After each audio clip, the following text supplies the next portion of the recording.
আসসালামু আলাইকুম রহমতুল্লাহি ওয়াবারাকাতুহ।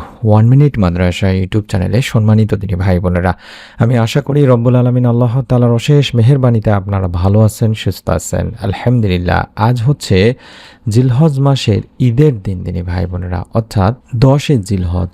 এই ঈদের দিনে কিংবা রাতে আপনারা কষ্ট করে যত ব্যস্তই থাকুন না কেন, এর মাঝে এই ছোট্ট দরুদ শরীফটি 11 বার পাঠ করে আল্লাহ তাআলার কাছে বিশ্বনবী সাল্লাল্লাহু আলাইহি সাল্লামের সঙ্গে জান্নাত কামনা করবেন। রব্বুল আলামিন চাহে তো ঈদের দিনের আমলের ওসিলায়, ঈদের রাতের আমলের ওসিলায় আল্লাহ তাআলা আপনার দোয়া ইনশাআল্লাহ কবুল করবেনই করবেন। মনের মধ্যে শতভাগ বিশ্বাস নিয়ে আমলটি করলে রব্বুল আলামিন কঠিন কিয়ামতের দিন মুসিবতের সময় ইনশাআল্লাহ আপনাকে এর প্রতিদান দেবেন। তাই অনুরোধ করছি অবশ্যই ভিডিওটি আমলের নিয়তে দেখার। প্রার্থনা বা দোয়া করা উত্তম ইবাদত। এই দোয়া কবুলের জন্য দরুদের আবশ্যকতা অনেক বেশি। দরুদবিহীন কোনো দোয়ায় আল্লাহর কাছে পৌঁছায় না। আর এ কারণেই দোয়া কবুলে দোয়ার সময় আল্লাহ তাআলার প্রশংসা এবং রাসূলুল্লাহ সাল্লাল্লাহু আলাইহি সাল্লামের প্রতি দরুদ পড়া অপরিহার্য। দোয়ার সময় আল্লাহর প্রশংসা ও দরুদের ফজিলত বর্ণনায় রয়েছে হাদিসে অনেক বর্ণনা। তার মধ্যে একটি হাদিস হলো হযরত ফাযলা ইবনে রুবাইদ রাদিয়াল্লাহু তাআলা আনহু বর্ণনা করেন, আল্লাহ রাসূল সাল্লাল্লাহু আলাইহি ওয়াসাল্লাম এক লোককে নামাজে দোয়া করতে শুনলেন, কিন্তু সে তাতে আল্লাহর প্রশংসা করেননি এবং রাসূল পাক সাল্লাল্লাহু আলাইহি ওয়াসাল্লামের উপর দরুদও পড়েননি। তা দেখে আল্লাহ রাসূল সাল্লাল্লাহু আলাইহি সাল্লাম বললেন, লোকটি তাড়াহুড়া করল। অতঃপর তিনি তাকে বা ওই ব্যক্তিকে ডাকলেন এবং তাকে বা অন্য কাউকে বললেন, যখন তোমাদের কেউ নামাজ পড়বে বা নামাজের দোয়া করবে, তখন সে যেন প্রথমে তার মহান প্রভুর প্রশংসা গুণগান করে, অতঃপর নবী করিম সাল্লাল্লাহু আলাইহি ওয়াসাল্লামের উপর দরুদ পেশ করে, তারপর যা ইচ্ছা দোয়া করে। আবু দাউদ তিরমিজি শরীফের একটি হাদিস। অর্থাৎ দরুদবিহীন দোয়া আল্লাহ তাআলার কাছে পৌঁছায় না। তাই দোয়ার সময় অবশ্যই আল্লাহর প্রশংসার পাশাপাশি আল্লাহ রাসূল সাল্লাল্লাহু আলাইহি সাল্লামের প্রতি দরুদ পড়তে হয় দিনী ভাই বোনেরা। এছাড়াও একবার দরুদ পাঠ করলে আল্লাহ তাআলা 10টি রহমত নাজিল করেন। এই সম্পর্কে আবু হুরায়রা রাদিয়াল্লাহু তাআলা আনহু থেকে বর্ণিত, রাসূল সাল্লাল্লাহু আলাইহি ওয়াসাল্লাম বলেছেন, যে ব্যক্তি আমার প্রতি একবার দরুদ পাঠ করে আল্লাহ তাআলা তার প্রতি 10টি রহমত বর্ষণ করেন। সুবহানাল্লাহ। শুধু তাই নয়, আনাস ইবনে মালিক রাদিয়াল্লাহু তাআলা আনহু বলেন, রাসূলুল্লাহ সাল্লাল্লাহু আলাইহি ওয়াসাল্লাম বলেছেন, যে ব্যক্তি আমার উপরে একবার দরুদ পাঠ করবে আল্লাহ তাআলা তার উপর 10 বার রহমত নাজিল করবেন, তার 10টি গুনাহকে মিটিয়ে দেওয়া হয় এবং 10টি মর্যাদা উন্নতি করা হয়। সুবহানাল্লাহ, সুবহানাল্লাহ। শুধু তাই নয় দিনী ভাই বোনেরা, দরুদ পাঠকারীর জন্য ফেরেশতারা পর্যন্ত দোয়া করেন। আমির বিন রাবিয়া রাদিয়াল্লাহু তাআলা আনহু থেকে বর্ণিত, নবী সাল্লাল্লাহু আলাইহি ওয়াসাল্লাম বলেন, যখন কোনো মুসলিম আমার প্রতি দরুদ পাঠ করে এবং যতক্ষণ সে আমার প্রতি দরুদ পাঠরত থাকে ততক্ষণ ফেরেশতারা তার জন্য দোয়া করতে থাকেন। অতএব বান্দা চাইলে তার পরিমাণ, দরুদ পাঠের পরিমাণ কমাতে পারে, বাড়াতে পারে। এটি সুনানে ইবনে মাজার একটি হাদিস। আর আমরা যদি বেশি বেশি দরুদ পাঠ পূর্বক আল্লাহ তাআলার কাছে বিশ্বনবী সাল্লাল্লাহু আলাইহি সাল্লামের সঙ্গে জান্নাত কামনা করি, রব্বুল আলামিন ইনশাআল্লাহ আমাদেরকে জান্নাতুল ফেরদাউস দান করবেন। আল্লাহ রাসূল সাল্লাল্লাহু আলাইহি সাল্লামের উপর দরুদ পড়েন স্বয়ং আল্লাহ তাআলাও তার ফেরেশতারা। সুবহানাল্লাহ, সুবহানাল্লাহ।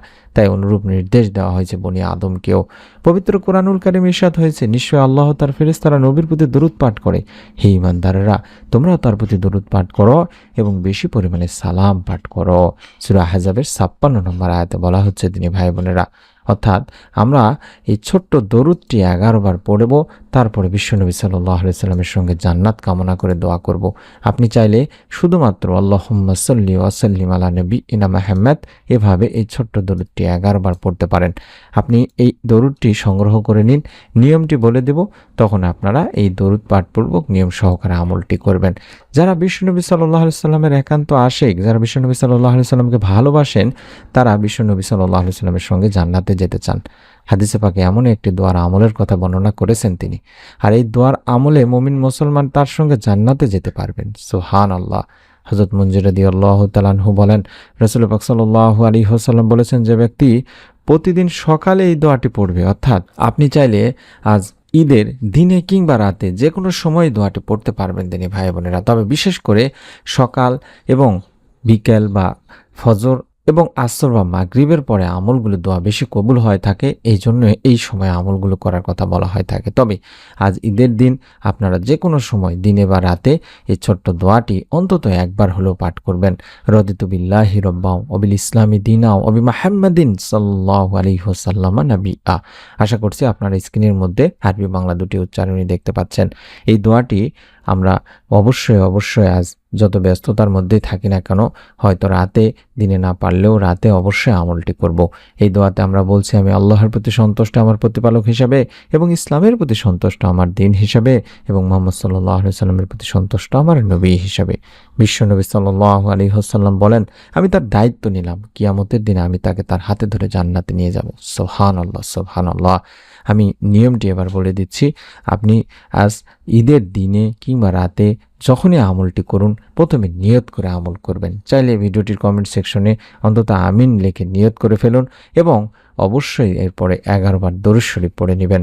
আল্লাহুম্মা সাল্লি ওয়া সাল্লিম আলা নাবিয়িনা মুহাম্মদ, আল্লাহুম্মা সাল্লি ওয়া সাল্লিম আলা নাবিয়িনা মুহাম্মদ। এভাবে অন্তত কম করে হলেও 11 বার দরুদ পড়ে নিয়ে কম করে হলেও একবার পাঠ করবেন, রদিতু বিল্লাহি রব্বা ওয়া বিল ইসলামি দীনা ওয়া বি মুহাম্মাদিন সাল্লাল্লাহু আলাইহি ওয়াসাল্লাম নাবিয়্যা। এভাবে অন্তত দেখে দেখে হলেও পড়বেন। চাইলে মোবাইলের ছবি উঠাই নিন, যখন আমলটি করবেন তখন বের করে দেখে দেখে আমলটি করবেন, এবং আল্লাহ তাআলার কাছে দুখানা হাত তুলে বিশ্বনবী সাল্লাল্লাহু আলাইহি ওয়াসাল্লামের সঙ্গে জান্নাত কামনা করবেন। সুতরাং মুমিন মুসলমানের উচিত হবে হাদিসের নির্দেশনা অনুযায়ী অবশ্যই বিশ্বনবী সাল্লাল্লাহু আলাইহি ওয়াসাল্লামের সঙ্গে জান্নাতে যাওয়ার সৌভাগ্য লাভে এই সহজ আমলটি যথাযথভাবে করার। আমি আমার দিনী ভাই বোনদের কাছে অনুরোধ করব, নিজে আমলটি করুন, আপনার নিকট আত্মীয় স্বজনদেরকেও আমলটি করার জন্য বলুন। চাইলে ভিডিওটি তাদের কাছে শেয়ার করে দিন। নতুন এরকম আমলের ভিডিওগুলো আমরা যখনই দেব তখনই যেন পেয়ে যান, দেখতে পান। তার জন্য এই চ্যানেলটি সাবস্ক্রাইব করে বেল বাটনটি অন করে রাখুন। এই সাবস্ক্রাইব লেখাটি এই ভিডিওটির নিচে বাম পাশে বা একটু নিচে তাকালে পেয়ে যাবেন, এখানে একবার চাপ দিয়ে রাখুন। ইনশাআল্লাহ নতুন ভিডিও আপনার কাছে পৌঁছে যাবে। সকলে ভালো থাকুন, সুস্থ থাকুন। মহান রব আল্লাহ তাআলা আমাদের সকলকে এই আমলের ওসিলায় কঠিন কিয়ামতের দিন মুসিবতের সময় বিশ্বনবী সাল্লাল্লাহু আলাইহি ওয়াসাল্লামের সঙ্গে জান্নাতে যাওয়ার তৌফিক দান করুন। আমিন। আসসালামু আলাইকুম ওয়া রাহমাতুল্লাহি ওয়া বারাকাতুহু।